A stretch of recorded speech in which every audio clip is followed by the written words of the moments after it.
definitely read what was on the screen as we get into the draft. Imagine the bans will stay the same from KT with Tristana third, and then that was about as far as we had gotten, and we should be speedrunning through this.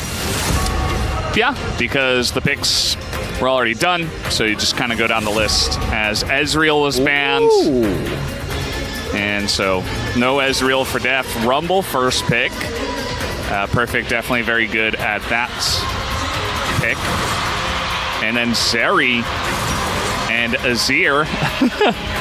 We've seen this combo before in many metas.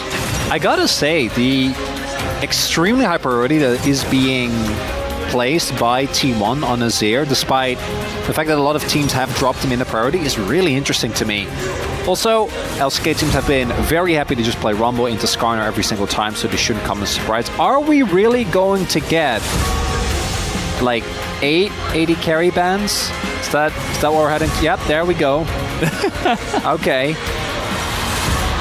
I do like the Lulu ban. Are they just gonna go like?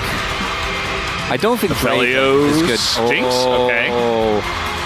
Yeah, I was thinking of Aphelios actually, but Jinx with this type of setup, not the amount of peel that you'd like to have. I think ideally with a Jinx composition, right? Jinx Kench, Jinx Fresh are normally what we see. It's kind of the opposite approach where Vi and Taliyah are going to try and get a kill for you, and then you just pop off. And you can survive some of the insane pick potential that KT's comp does have. You know, you can see the Zeri popping off, you can see the Azir popping off, even Viego getting resets. A lot of power in terms of their damage capability in those team fights as the game comes along. But guys, we are ready. Let's hop into the rift for game number 2.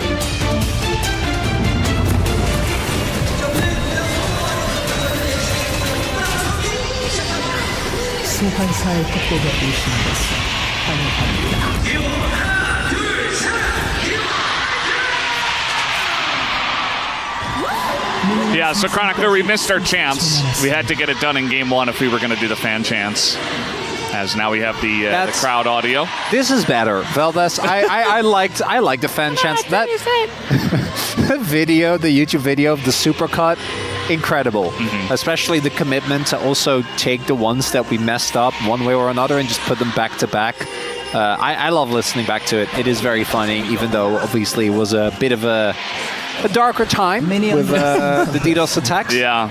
But now we have an entire audience for just a regular season best of 3, and we should enjoy that. We do have BDD swapping up his skin. As I am pretty sure this is this Star Guardian? Might be a Star Guardian. I think it is. Chroma. Yeah, and it's a Chroma. It looks very Star Guardian. I should know. Star Garden. Yeah. That'd be something. Chronicler, if you had a garden, what would you grow in your garden? Okay, so for herbs, mint, basil. Okay. I don't really... I know those two are really easy to grow. Basil is basically a weed when it comes to trying to not have it completely overtake your garden. Yeah. So that's a bit... It grows so well. It really does. I don't know if you could do cilantro. Cilantro and parsley, and then I think you have everything that you realistically want. Obviously, it'd be nice if you can do like rosemary and thyme, but I think those are a little bit harder. Potatoes, maybe? Carrots, vegetables are, I think, great. Tater tots. And then... you guys missed the look that Chronicler just gave me. Spring onions. I never got I get hash browns. I don't get tater tots. They're not... I was just making a deployed reference, yeah. I know, but I don't understand it. They're just easier to eat, Because they come in like bite size, you just kind of pick them up. You can just cut the thing. Yeah, but you don't have to cut if they're tater tots. Meanwhile, in the top lane, perfect. Uh-oh, he's just going to burn down. That is first blood. Going over to Zeus in the Skarner versus Rumble matchup. And, yeah, we didn't see how that happened, but we saw that Perfect was getting bullied earlier on. And this is kind of the culmination of it. Oh, that is insanely rough here for Perfect. Seen this before. Skarner can be deceptively strong if you let him. So the big thing here is Zeus plays really well around his level lead. So hits level 3 is going to be up a skill compared to Perfect, and then Perfect just, I imagine he went Q and E so he doesn't have a scrap shield, which means that there's no way for him to stay alive even though he is in the danger zone. So just ends up going down, has to invest his TP right from the get-go, and losing in this matchup, he's not going to lose value on his ultimate, particularly with Vi Leona, that's always going to be fine, but really you'd love to have some topside pressure, and that's going to be a whole lot harder now with Zeus already getting not only his tier, but a mantle as well. Yeah, it's pretty rough. Ignite utilized. Ignite. That's really good, actually, because Deft is already back in lane with a call. This is very nice. It's very good, yeah. It may look a little bit troll, as that's not normally where it is used, or how Ignite is utilized, but, you know, in this case, it works out very well. As you didn't want to overcommit, may not have had any, you know, it might not have had a Z available, not 100% sure, so at the end of the day, it does stop the back, and now Guma has to deal with the call on the side of Deft. And the comp is very strong. I mean, KT come in here looking pretty good from the draft. I am curious, though, how this early game is going to look, especially, you know, we've had a long delay as well, on top of losing the first game where they were ahead. As that's Azeri, you're not getting on top of her. So yeah, I'm curious to see if KT can kind of run it back and try to get another early lead, because I think from ahead, this comp is so dangerous to deal with. It's really tough, because they have so much great ways to start off fights, and the CC chain is insane. Between Vi, Talia, and then Leona self-explanatory, but even Jinx, I think Chompers, if you have another form of CC, actually adds a lot to these big CC chains. The problem is if you do start falling behind, you get in the territory that we see with Nautiluses as well, where the only one that can realistically face check is Beryl, so then Beryl just walks in.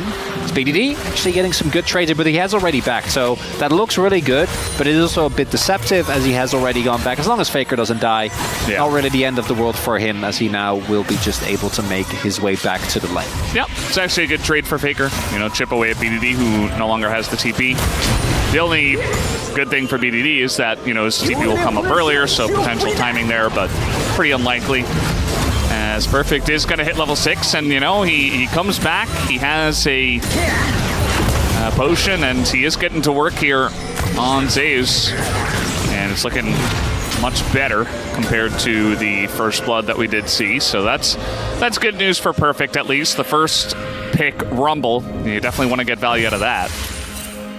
Not getting tilted after a obviously pretty big mistake here early on.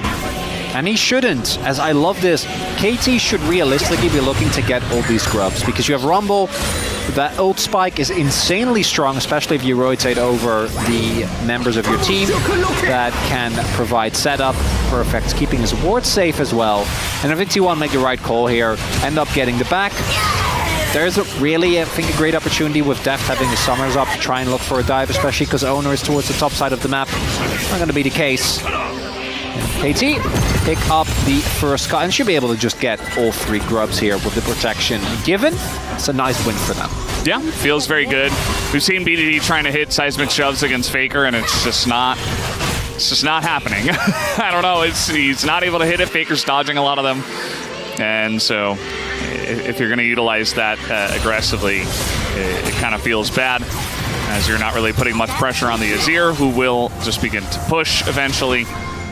And yeah, it's a pretty balanced matchup at the end of all things. Kind of funny we land on Azir versus Talia once again. Kind of makes sense for this matchup, Faker versus BDD, as Piotrek is going to find an Owner in the jungle. I don't know if he's going to commit to that. As the choppers come down, that's that combo you were talking about. Guma's level 6, though, and pops a Zeri ult, so that's going to be a 1 trade, actually, for the T1 bot lane, even though the engage came from KT's. Trade is favorable. We'll see if Owner wants to try and make a play here towards the bot side of the map. He is running, so he can either go for an invade, he can go for Dragon, or he can look to make a play. 6 is about to be hit, though, already hit by Deft. I imagine Beryl is also relatively close, so Owner not going to run the risk. There's also no ultimate on Guma, which I think is a good call.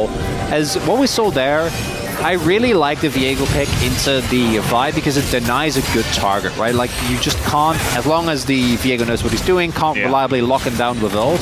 I do think that, as we see there, in these type of matchups, whoever gets the jump on the other one is always going to feel great. So there, Pioche got the time to charge a Q and actually hit Owner. For Owner, it's the same. He's waiting in a brush, and he gets to get his W off and already get a couple of autos in.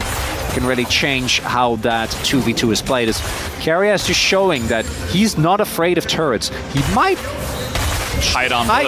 have to, as they are coming in. Do they not see them? I mean, this is going to be really big. They get the kill on Aguma for sure, and they're going to hand it over to Deft as well. So the Jinx already starting off excellently here. A little bit down on CS, but he has a call, and he just got a kill, so that's a pretty big Jinx already. Not sure what happened there with Guma and Keria, because I agree. If you see Deft and Beryl woke up like that, I imagine that they maybe could have made it out if they immediately started walking. Guma would have had to invest his summoners though, and that's the one thing I do like that he doesn't use those, because that would have definitely been a disaster. But I guess they maybe didn't see them as early as we thought that they did, because the moment that they woke up like that, you should have a reasonable doubt that they are not alone. You're like, back off. Keria gets out. It's not the end of the world, but it is, as you're saying, a really good moment here as Keria tries to get the cancel on Deft. They're mad that Guma didn't get his back earlier. They're really trying to make, and it was also, I think, a nicely set up trap by Deft and Beryl, because what I imagine happened is they were waiting in the brush where there was no vision. Guma and Keria made the read, because remember, Keria actually walked into the turret, which I imagine was to check, are they backing? And then it caught them off guard. So also credit to KT for setting that one up. Yeah, using hide on bush against them. And just a good timing with Pioche coming over. Get that kill on Aguma. Kills now tied up, and the gold score also tied up as Deft and Guma just going to be 1v1ing for now. We do have the second set of Void Grubs coming up here in 40 seconds. Might see some of the supports roaming up. We already see Keria level 6 up there in the top river. Also, the golds will, I imagine, still be very even because of the kill, but Perfect has actually been able to fight his way back into the lane. We'll have a decent CS, like nothing crazy, and again, the early kill means that he isn't able to be as aggressive as ideally you'd like to, but I was a little worried, particularly because he is a newer player, that kind of mistake can snowball, but happy to see that at least for now that isn't the case. They're going to really rely on him as well to make his way over. We are also on track for yet another Chemtech Drake, and I just really, I would really like, because we already have taken off Cloud, which is sad, but you know, Cloud's more subtle in its power level. Yeah. Then we have Ocean, which isn't that great. So Hextech is amazing. You know, I would love that. Infernal is really cool. Mountain, if you're playing into like a dive composition with Vi, Mountain gets a lot of value. There's tanks on either side, although obviously it's a little bit better for T1 because they'll have Skarner building infinite resistances. If it's Chemtech, then, you know, it's Chemtech again, which is cool for stats. Because it's statistically unlikely. It is, and I feel like we've had a lot already so far this season. Yeah. So, Ox, you know, still a little bit sleepy even into week 3. It's okay. We only blame you for everything. Drake not up yet, so we still got a minute 20 until that does happen. The buffs, the Void Grubs also did spawn here. I thought they would try to fight for them, but actually it does look like T1 a little bit late to the party if they do want to get up there. I mean, Keria is coming into the mid lane, and Owner is angling towards the top side, but that's the 4. That key number to the side of KT, and Pioche will say, okay, I'm happy with that, and just backs off of them. It's already a nice win, as Zeus, pretty sure, actually nicely done, is able to ensure that he doesn't take the minion aggro earlier so that the plate goes away. Perfect. Finishes his back, has a Leandry, so still a really good back for him. Definitely nice to deny some gold there. Gold's basically, I say basically, it's that even. It's just, I don't know, like 20, 30 gold in between. We do have more grubs for one team, Dragon for the other. And I want to see a 5v5. See how that is going to look as Guma catches this wave. Shiv done for him. Deft, a lot weaker as of right now. Obviously, the 6 spike for Zeri is always insane, but then when you finish Shiv as well, it's especially scary, whereas Deft not sitting on anything too freaky just yet, and also is about to finish his call. But he won't be able to get it back in before this dragon fight is going to happen. We'll see if they rotate perfect over, either with TP or him just walking, as I do think he should have prior towards top, how serious they are about contesting this dragon. Yeah, it is a good question. Def not going to be allowed to back. And Carry going to hit level 7 on that minion as well, so... Yeah, I like this read, because they know Deft really wants to back, because I'm sure he's sitting on a ton of gold. Yeah. And then with the Faker TP, they're basically saying, we're going to trick the dragon now. Faker just going on in, wants to take a 1v1. He has Owner coming over as well. PDD in a bit of trouble, does flash, still dies as Owner takes him down. And the 2v1 is set up there in mid. Nice little play from Faker to get them ahead, and that should be another dragon going to T1. That is going to be a 2 Drake lead here for T1, right? I mean, BDD does have TP, but I don't know if they can delay for 15 seconds. Oh, wow. Double TPs. No TP, and Carry is just going to charm everybody up. The Zeri, nice angle, but they do just press the R button on him, and Guma just burning to a crisp as the Drake. We were right, it does go the way of T1, but a big fight potentially. Over to the side of KT is the Impale here. Zeus just trying to peel for the team. Carry decides, well, I'm dead too. He's going to go down. As Faker just kind of flash the wall, trying to survive here. T1 get the Drake, but it is a huge fight for KT. And KT says we don't care because it's another Chemtech, so who cares that we don't get the dragon? And I gotta be honest, I sold that TP from Perfect and I thought that was gonna be the end of it. BDD or makes a big mistake, puts his E down. Faker has a really easy path around it, and the Viego has a ton of innate safety. The Barrel gets a big charm here, and then they get the Vi ult there on top of Gumayushi. The reason why we see this Vi is to lock down the Zeri, well, just strong in general, but specifically came up because of how prevalent Zeri was. And Perfect, man. From first blooding to a hard 1v9ing a teamfight, because the amount of roasting he was doing there, absolutely nuts. Yeah, I mean, the Vi ultimate was put on the very edge of the equalizer as well, so I believe Gumo was just burning the whole time, and and then he got queued back into it, I think, as well. Yeah, I mean, imagine a world where you don't have the Vi to hold him down on that. He just dashes away from it and keeps his distance. He's going to be doing insane amounts of damage, can kind of push them away. But yeah, I mean, the power of the pick, we've seen it so many times, and that was a beautiful team fight for the side of KT, and a really great example of what this composition can do as well. I mean, this is so difficult for T1 to fight into if one of their carries is just going to die immediately because of the fed carries on the side of KT, plus all of that crowd control that you cannot get away from. It's the confidence from KT as well, which means a lot to me, because this is a team that has been struggling so much. So them being able to be like, guys, I know this is a 4 versus 5, but we can win this. And they could. Really, really big moment there. The problem is, and we immediately see the counterpunch when we get out of the replay, is that T1 have already taken first turret blood. And again, they lose the fight, but they still got 2 dragons, which obviously it's Chemtech, but that does mean that you can also give over more objectives to play for other objectives on the map, play for turrets, play for gold, as opposed to being kind of forced towards these dragons. And we'll see. KT, they're gonna continuously try and accelerate us. Oh my god! You think they care? You think they care about the Viego? No, it's just a dead Faker. And they use a lot to get him, but it's a kill, and it's tempo, and it's trying to really utilize every piece of their kit that they have in this composition. Deft by himself, holding off the mid wave, whereas the rest of his team now towards top 4. Grubs ended up being taken. Pioshik didn't want to run the risk of trying to play for more earlier on. Are they going to send it? No, I think they definitely shouldn't. They don't have that much control in the enemy jungle. But Perfect's able to catch the bot wave. That's a really big win for KT. Do remember, though, we got to see what happens. Thus far, the 5v5 we had, that was amazing. They got to keep that up.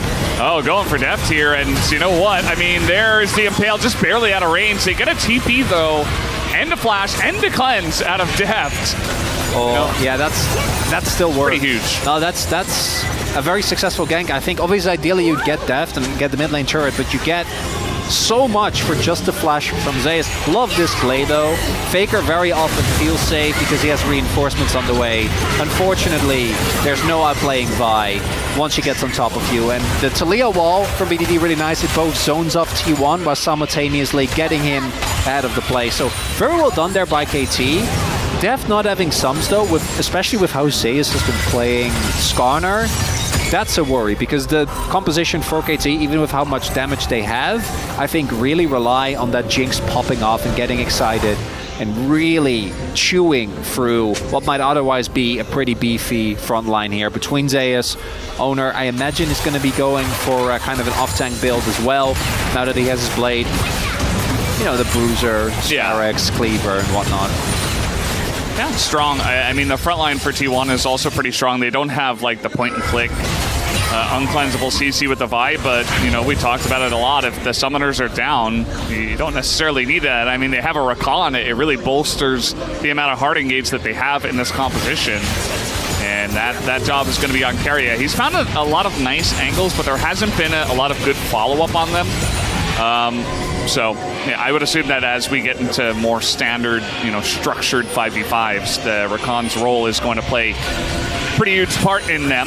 And that's KT don't want to play straight up 5v5s, right? They want to have someone flanking, they want Pyosik in the back line.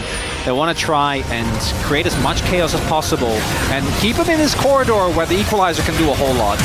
So Barrel's going to go in. The TP immediately channeled here as a lot is used to try to get on top of Owner, but he just gets away with his ult, and now it's a 5v5 without equalizer, without the solar flare, as now Faker's coming in. Keria also going to proc that ultimate. Seri over the wall here, but a lot of low health bars on the side of T1, and now getting into that backline is perfect, doing so much damage, and now Faker and Guma have no front line anymore, as everybody just died outside of those two. They have to back away, and KT get the Drake. And this time around, KT step up from game number 1, where they weren't able to fight the team fights, win 2 back-to-back, 1 4v5, 1 5v5, with Perfect roasting them. And they're going to try and take the Baron here. A T1 Classic 20 minutes in. We'll see if they're able to pull it off. There's no jungler, but there is a lot of damage. And oh, this is very early. It is very early, and Guma's going to try to poke them down. Keria and Faker also coming over the TP as well. God. From Zeus, this is getting so spicy. Pyosik, though, is able to get the objective. Should be at least 2 kills to the side of T1 as they take down both Pyosik and Barrel. But Keria looking for a bit more. BDD. Somehow he did not get knocked off that wall. Maybe he had a shield or something on top of that, but either way, he is going to get away, and KT will hold on to 3 Baron buffs. As we see, the initial blow is actually absorbed really well here by T1. Owner is able to ult out, and then the equalizer is gone, so they feel really confident. But there is still, because of Perfect, no way for the damage. Like, Duma and Owner barely get to play in that fight. Duma has to E in, but at that point, it feels like the front line of T1 has already vanished because of the Rumble. And then here, things get a little scary, as this is such an early Baron. I really like the buffs they did to Baron, because it actually feels like a threat now, especially in the game. We see that here. But unfortunately, they're not actually able to get the lockdown. There's obviously no Owner available to try and go for a Kill, Marry, Steal. And KT, this is the first time that they've been able to actually build a sizable gold lead, and it's only going to go bigger and bigger as they should be able to, at the very least, get this outer turret. So mid now falling. Imagine they want to look towards bot as well.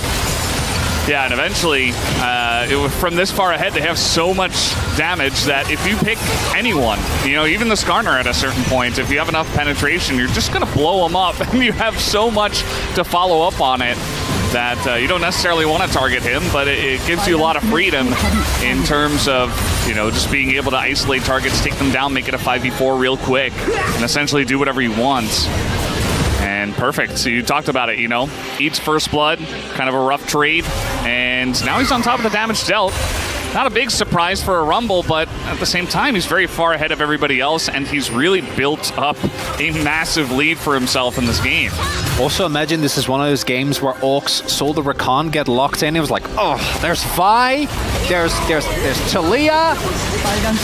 Might have wanted to look for a different angle, because right now, it doesn't feel like T1 are getting any of the fights that they're looking for. And now we're getting to the point where before I'm like, if Def dies, you know, KT might be in trouble. That's not the case. Like, BDD, Def, and Perfect all are perfectly capable of just 1v9ing a team fight. Well, they're trying to go on a Zeus. They're trying to test my theory, and you know what? I think it's going to work, especially with the Talia wall. They can pick anyone on the side of T1. And Faker, you know, he's doing his thing over on the left side of the map here. He's trying to trade an inner turret, and he might just be able to. Only 14 seconds left on the Rebel Baron power play, but KT are going to utilize that last little smidgen of it, and they should be able to take this inhibitor. And look for more. Actually, they're going to force the TP out of Faker. Def is excited. They will get it. That's the bot lane in it. A really good Baron power play coming through here from KT. Able to knock down mid-outer, mid-inner. Then the two bot lane turrets as well, and the inhib to boot. Colossal winner, and this is what we're seeing as the rest of the team just has to respect great use of the Talia wall to ensure that everyone has the time to actually chew through. And Zeus is like, yeah, no, I'm dragging them just away from my team. There's no way that I'm ever getting out of here. A small win for Owner. That's when you're a jungler, you know, and you're in this type of game state and you get the blue buff, you're like, at least I'm getting something. Yeah. Because life has not been great. You got to get something, and take a look at that level difference. It is a full 2 levels ahead for Perfect. He's almost level 16 on Rumble, 24 minutes into the game. And at that point, you drop an equalizer, and you might not even need CC. Like, people are nearly going to die. This is going to target people down as now. So speaking of which, the flash on into Guma, and he's going very deep for that one. As Guma does have to flash and dash all the way over the wall. But now at least Guma is down to flash. We'll see if that's enough. Didn't use the equalizer, crucially. That's the cooldown we got to be looking out for is Perfect. Yeah. The wall is good. Zeus isolated once again. We're fighting over a singular Chemtech Drake as the Impale. This time pretty good, but the follow-up is not there. Finally, Keria gets in, but look at the damage already as Faker goes in. They take out the Jinx, but now the Rumble is just melting everyone. As he is full health, Guma desperate to try to do something, but it's not gonna matter. You talked about it, Chronic. There's so many threats on this KT roster. From this far ahead, they will absolutely destroy you, and that might just be the end of the game. And the telecom war delivers, Feldes, as we're about to go to a game number 3. KT got control in the early game in game 1 and then weren't able to close it out. And when Perfect died, I'm like, oh no. Yeah. That's not what you want to see, but he bounces back. Bioshik on the Vi has an incredible performance. Speed of these walls were great. And we're going to game number 3. Game number 3s are real between